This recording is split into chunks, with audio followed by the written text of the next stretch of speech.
মঙ্গল গ্রহ লাল, শুষ্ক আর প্রাণহীন।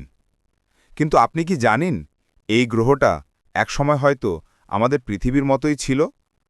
নাসার সাম্প্রতিক গবেষণায় পাওয়া গেছে এমন কিছু প্রমাণ যা বিজ্ঞানীদের সত্যিই চমকে দিয়েছে। পার্সিভিয়ারেন্স রোভার মঙ্গলের মাটিতে খুঁজে পেয়েছে প্রাচীন নদীর প্রবাহের চিহ্ন, শুকনো হ্রদের তল, এমনকি জৈব অণুর উপস্থিতি, যার মানে হল সেখানে একসময় তরল পানি ছিল। আর পানি মানে জীবনের সবচেয়ে বড় শর্ত। বিজ্ঞানীরা বলছেন প্রায় ৩.৮ বিলিয়ন বছর আগে মঙ্গল ছিল উষ্ণ, আর্দ্র এবং জীবনবান্ধব। হয়তো ক্ষুদ্র মাইক্রোব থেকেও জীবন শুরু হয়েছিল।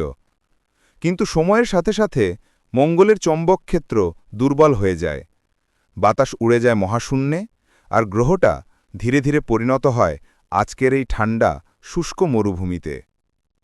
কিন্তু কি সেই জীবনের কোনো চিহ্ন আজও মাটির গভীরে লুকিয়ে আছে? নাসার নতুন আবিষ্কার ইঙ্গিত দিচ্ছে এ রহস্যের সমাধান হয়তো খুব বেশি দূরে নেই। মঙ্গল কি সত্যি একসময় জীবন্ত ছিল? উত্তর খুঁজতে চলছে মানবজাতির সবচেয়ে বড় মহাজাগতিক অভিযান।